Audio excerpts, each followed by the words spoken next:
오늘 말씀은 요한일서 5장 18절에서 19절 말씀을 통하여 우리 성도들의 정체성에 대해서 한번 논해보기로 하겠습니다. 2018년을 잘 마무리하시고 2019년을 맞이해서 새해에 우리 그리스도인들의 정체성이 어디에 있는가를 여러분들 심령 속에 잘 기억하셨다가 우리의 삶 속에 그 정체성을 드러낼 수 있는 귀한 시간이 되시기를 기원합니다. 우리 본문을 한번 같이 합독해 보겠습니다. 요한일서 5장 18절에서 19절 말씀 두 절입니다. 간단하니까 같이 합독해 보겠습니다. 제가 갖고 있는 성경, 신약성경 393쪽입니다. 찾으셨으면 다 같이 합독하겠습니다. 시작. 하나님께로부터 난 자는 다 범죄하지 아니하는 줄을 우리가 아노라. 하나님께로부터 나신 자가 그를 지키심에 악한 자가 그를 만지지도 못하느니라. 또 여는 아는 것은 우리는 하나님께 속하고 온 세상은 악한 자 안에 처한 것이며. 아멘. 오늘 이 말씀은 우리 성도들의 자신의 정체성에 관하여 확실하게 말씀하고 있는 내용입니다. 이 내용은 사도 요한이 바로 이 말씀을 쓰시면서 그리스도 안에서 우리 성도들이 가져야 할 영생과 확신에 대해서 단언하고 있는 말씀이라고 말씀드릴 수 있겠습니다. 오늘 본문은 이 확신을 세 가지의 단언으로 말씀하고 있습니다. 18절과 19절과 20절에 우리가 아노라 또 아는 것이라는 단어를 언급한 서신서는 이 서신서의 요약적인 성격에 잘 맞춰져 있는 본문이라고 말씀드릴 수가 있고 우리 기독교의 핵심적인 진리를 함유한 단원이라고 말할 수가 있습니다. 마틴 루터는 그의 노예 의지론은 그래서 이렇게 단언하고 있을 때 그 당시에 인본주의자인 에라스무스는 거기에 반기를 듭니다. 원래 에라스무스는 마틴 루터의 그 사상에 협조하여서 같이 동행하다가 마틴 루터의 너무 그리스도에 대한 단언을 통하여 너무 그리스도인들이 불리할까봐 걱정스러워서 이제 마틴 루터와 헤어지기로 결심하고 이렇게 얘기를 하고 있습니다. 그때 마틴 루터는 그 에라스무가서 한 얘기에 대해서 이렇게 반론을 겹칩니다. 그리스도인들에게 있어서 단언보다 더 친숙하고 특징적인 것은 없다고 단언합니다.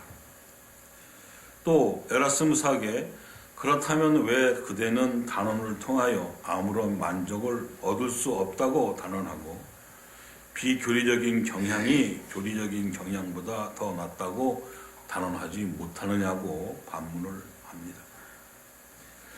이때 만약 사도 요한이 살아있었다면 그 마틴 루터의 단언을 듣고 기뻐했을 거라고 생각을 합니다. 요한의 단언은 분류해보면은 첫째로 하나님께부터 난 자는 죄를 짓지 않는다고 본문 18절에 기록되어 있습니다. 또 두 번째로는 우리는 하나님께 속한 자들이라고 고백하고 있습니다. 세 번째로는 하나님의 아들이 오셔서 우리에게 참 하나님의 지식을 주셨다고 말씀하고 있는 것을 볼 수 있습니다. 오늘 18절 말씀 보면은 하나님께로부터 난 자는 다 범죄하지 아니하는 줄을 우리가 아노라. 하나님께로부터 난 자가 그를 지키심에 악한 자가 그를 만지지 못한다고 말씀하고 있습니다. 요한의 첫 번째 단어는 하나님으로부터 난 자는 죄를 짓지 않는다는 것입니다. 우리 요한 1서 1장 8절과 10절 말씀을 통하여 선포된 말씀, 누구든지 죄를 짓지 않거나 죄가 없다고 주장하는 자는 거짓말장이요 자기를 속이는 자라고 말을 하고 있는 내용하고 약간의 모순점이 있으리라고 봅니다. 그러나 그 말씀에 비춰봤을 때 그 말씀은 모순되는 것이 아니라, 이 말씀은 예수 그리스도 안에서 죄를 짓는 자는 죄를 짓지 않는 것이 아니라,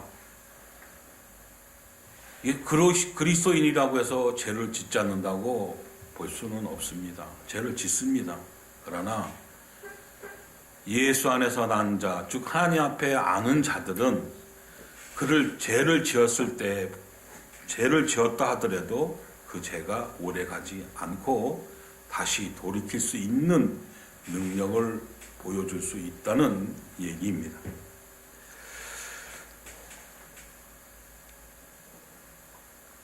그러므로 이 구절은 우리가 죄를 짓는다면 진정으로 하나님께로부터 난 자일 수가 없다는 의미가 아니라,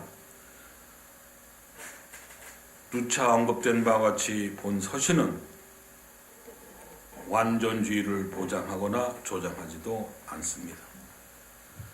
더욱이 특별하게 은총을 입은 소세계만 주어지는 초월적인 영성이나 혈육성을 존재한다는 것을 말씀하시는 것은 아니라고 봅니다. 앞서 3장 4절에서 10절 말씀에서처럼 여기서도 동사들이 습관적으로 계속적인 행위를 나타내는 현재 시제라고 나타나고 있습니다. 그러므로 이 언급은 그리스도인들이 죄에 빠질 수 없다는 뜻이 아니라 실제로 그들도 죄에 빠질 수도 있고 또 빠집니다. 그러나 비록 죄에 빠져도 그들은 죄 안에서 무한정 계속 지낼 수는 없다는 얘기입니다. 만약 어떤 사람이 진정 하나님부터 났다면 그 거듭남은 새로운 행위를 낳게 된다는 것입니다. 즉 우리가 옛 구습을 버리고 새로운 삶으로 변화됐을 때에 변화된 삶이 죄의 생활에 빠져들지 않는다는 말씀으로 생각하면 됩니다. 다시 말해서 그리스도인이 되면 그리스도에게 돌아오기 이전에 행하던 것과 같은 죄를 계속해서 짓지 않을 뿐더러 그의 계명을 지키게 된다는 말씀입니다. 그 이유는 하나님께서부터 나신 자가 저를 지키시기 때문이라고 말씀하고 있습니다. 본문의 하반절에 보면 하나님께로부터 나신 자가 그를 지키심에 악한 자가 그를 만지지 못하니라고 말씀하신 것처럼 하나님께서 나신 자는 바로 우리가 알고 있는 예수 그리스도입니다. 예수님은 우리가 신학적으로 하나님이라고 말씀할 수 있습니다. 여러분들은 기독론을 통하여 예수님은 일이 2인 양성을 가진 분이라는 거 여러분 배웠을 것입니다. 예수님도 하나님이십니다. 태초에 하나님과 같이 천지를 창조하셨고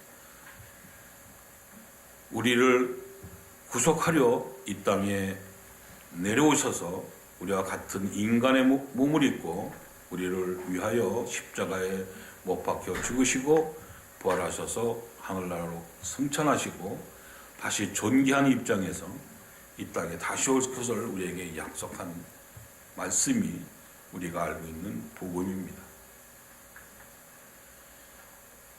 그런 분이 우리를 지키고 있기 때문에 우리는 절대로 빠지지 않는다고 말씀드릴 수가 있습니다.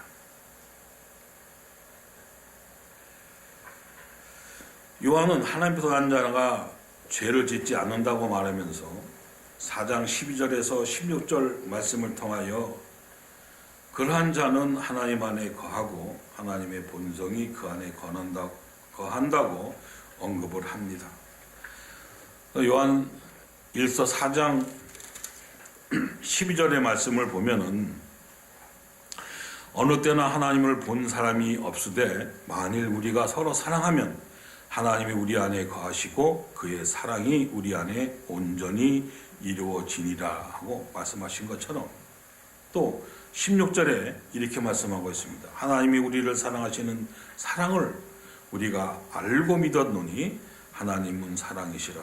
사랑 안에 거하는 자는 하나님 안에 거하고 하나님도 그 안에 거하신다고 말씀하고 있듯이 하나님은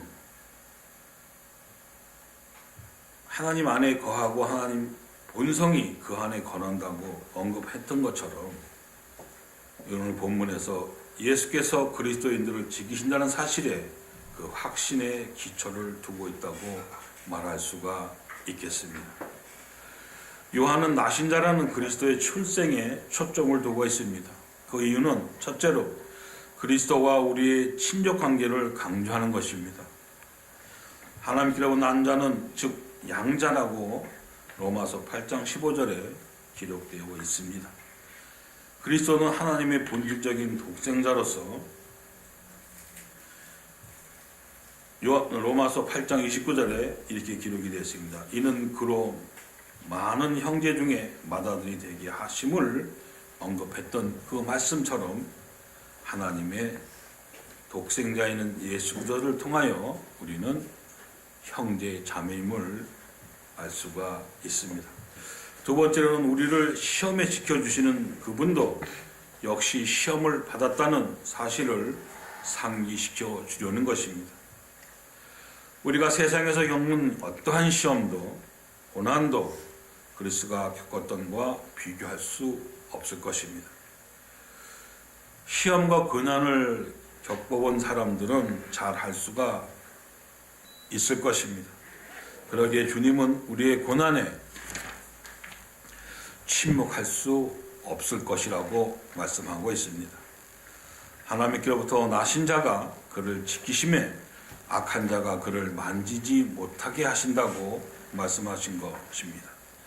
그리스도인이 계속해서 죄를 짓는 것에서부터 어떻게 구원을 받을 수 있는가라고 질문을 하면 자신의 노력으로 되는 것이 아니라 구속받은 인간 본성의 토양 속에 뿌려진 영존하시는 성자의 생명으로 되는 것이라고 말씀하고 있습니다. 이 말씀은 좀 이해하기 힘든 말씀일 줄 모르겠지만 예수 그리스도가 이 땅에 오셔서 우리를 위해서 십자가에 못 박혀 죽으시고 그때 우리도 같이 십자가에 우리의 모든 정욕과 우리의 모든 죄악을 다 못 박았다고 말씀하고 있는 것입니다.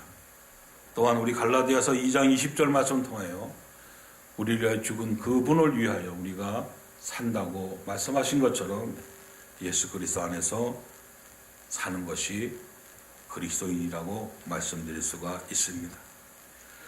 요한은 하나님의 자녀들을 안전하게 지키시는 분은 바로 그리스도이시며 따라서 악한 자는 사탄, 말 그대로 온 세상을 손아귀 안에 넣고 있을 자라고 말씀하고 있습니다.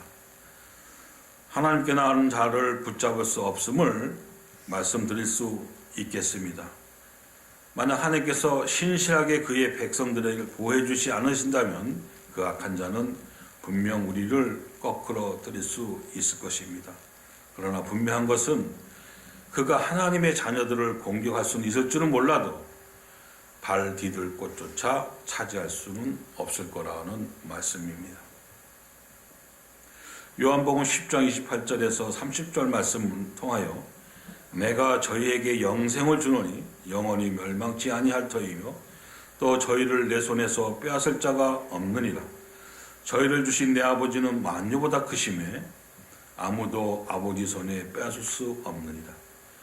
나와 아버지는 하나이다 라는 주님의 안전보장 요한은 우리에게 말씀을 통하여 전하고 있습니다. 때문에 우리가 삶 속에서 죄와 맞서 싸울 때 절망감이 아닌 확신을 가지고 싸울 수가 있을 것입니다. 우리의 보호자가 적보다 더 강하기 때문입니다. 그 누구보다 철저히 지키시며 큰 관심을 기울이고 계시기 때문입니다.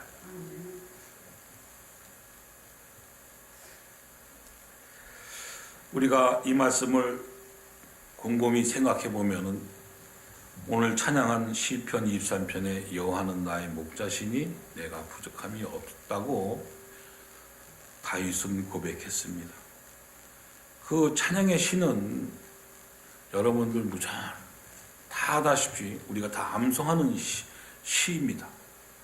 그러나 그래서 우리가 시를 암송해서는 안 되고 그 23편에 담겨져 있는 뜻을 여러분들은 생각해 보셔야 할 줄 압니다.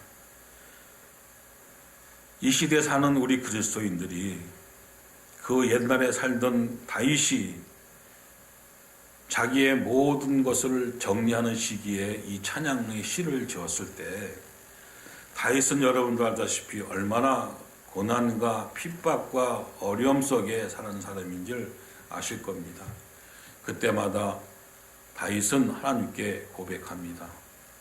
여호와는 나의 목자시니 내게 부족함이 없다고 분명히 고백했습니다.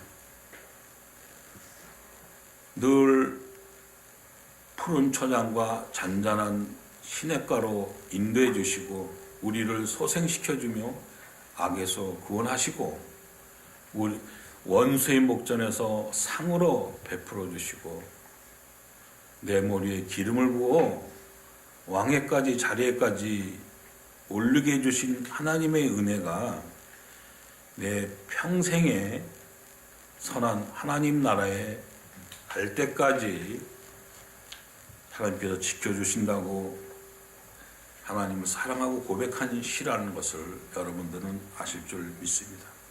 오늘 이 본문 말씀을 통하여 여러분들은 어렵고 힘들 때마다 하나님께서 나를 죄에서 구원하시고 영생의 나라로 인도하셨다는 것을 기억하시고 사도 요한이 여러분들에게 우리 그리스도인들은 예수 그리스도 안에서 죄를 짓지 않는다는 그 말씀을 상기해 주시기 부탁드리겠습니다. 19절 말씀을 봅니다. 또 아는 것은 우리는 하나님께 속하고 온 세상은 악한 자 안에 처하는 것이다 라고 얘기했습니다. 두 번째로 요한은 우리가 하나님의 자녀들이라고 확신으로 하나님의 자녀들과 그들의 아버지이신 하나님 사이에 존재하는 개인적인 관계 제일 먼저 초점을 맞추고 있습니다. 문자적으로는 우리는 우리가 하나님께 속하고 있다고 알 수 있습니다. 영어 성경 We know that we are of God이라고 되어 있습니다. 이 문장의 구조는 하나님만이 생명의 원천이시라는 사실을 강조하고 있는 것입니다. 우리가 소유한 모든 것은 그분에게서 오며 따라서 우리는 전적으로 그분께 속했음을 말하는 것입니다. 몸도 마음도 영혼까지도 모두 그리스도 안에 있음을 기억하시기 부탁드리겠습니다. 오늘 이 본문 말씀을 통하여 이 현세를 살아가는 우리 그리스도인들이 왜 욕먹고 살아야 하는지 다시 한번 생각해 보시기 바랍니다. 오늘 유튜브 방송을 봤는데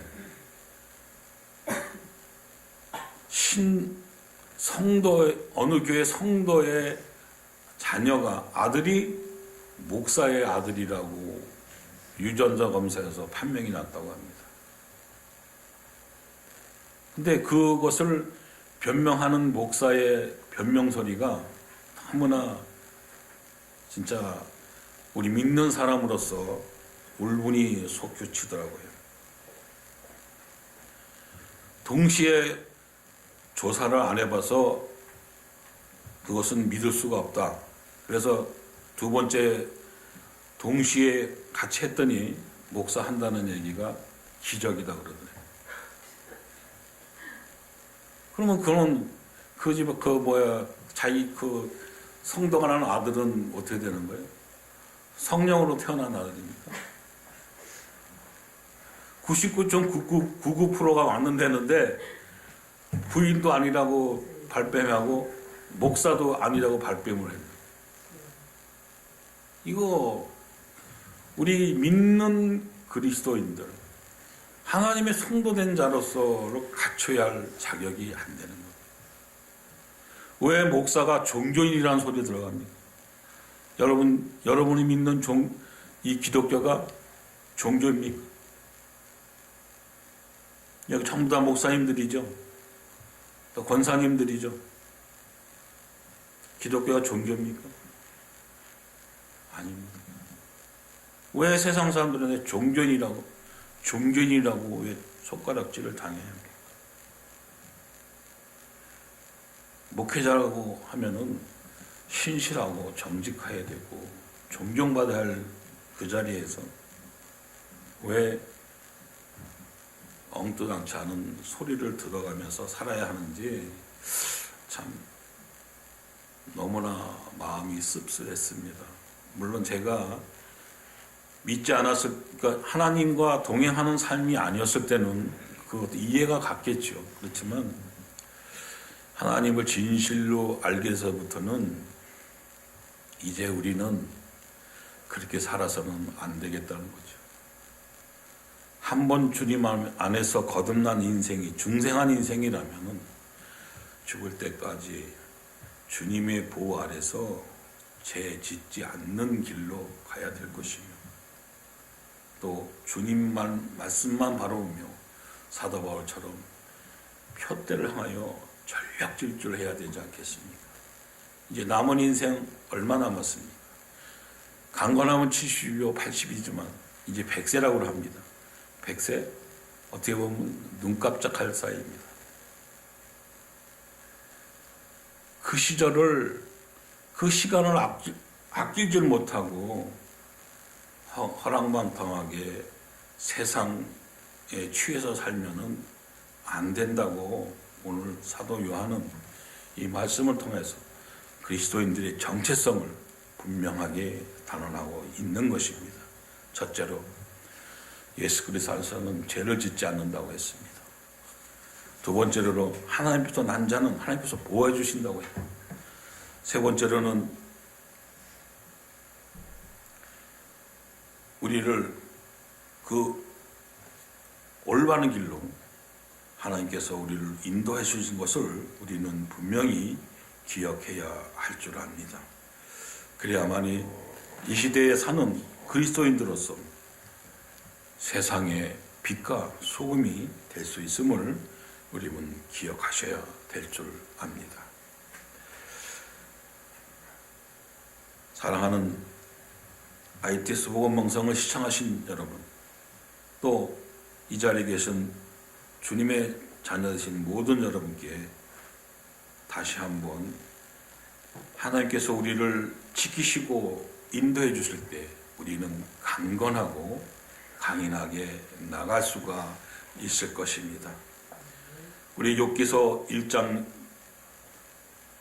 9절에서 12절 말씀을 통하여 하나님께서 욥을 시험할 때, 사단이 욥을 시험할 때 욥을 시험할 수 있는 권한은 받았지만 그의 몸까지 건들지 말라는 명령을 받았음을 여러분 아실 겁니다. 사단도 피조물입니다. 하나님 앞에 다 속한 자들이기 때문에 하나님의 뜻에 어긋나서 살면은 되지 않는 것을 여러분 기억하시고, 오로지 우리 그리스도 안에서 영생과 확신을 가지고 살아가시는 귀한 하나님의 자녀들 되시기를 축원합니다. 기도하시겠습니다. 사랑과 은혜가 풍만하신 하나님 아버지 감사합니다. 이제 2018년을 지나 2019년을 시작하는 첫날이 오니 주님 기억하여 주시옵시고, 우리 복음방송을 듣는 모든 주님의 자녀들 기억하여 주시옵시고, 그 가정에 축복하여 주시옵시고, 그가 하는 일에 모두 주 안에서 주 뜻대로 이루어질 수 있도록 주님 도와주시옵소서. 오늘 말씀을 통하여 우리의 정체성을 확고하게 붙잡고 이 세상 사람들과 구별되는 삶을 살 수 있도록 주님 도와주시옵시고, 날마다 주님만 바라보며 죽도록 충성할 수 있는 귀한 하나님의 자녀되게 도와주옵소서. 모든 것을 주께 부탁드리며 우리를 구원하신 예수 그리스도 이름 받들어 기도드리옵나이다. 아멘.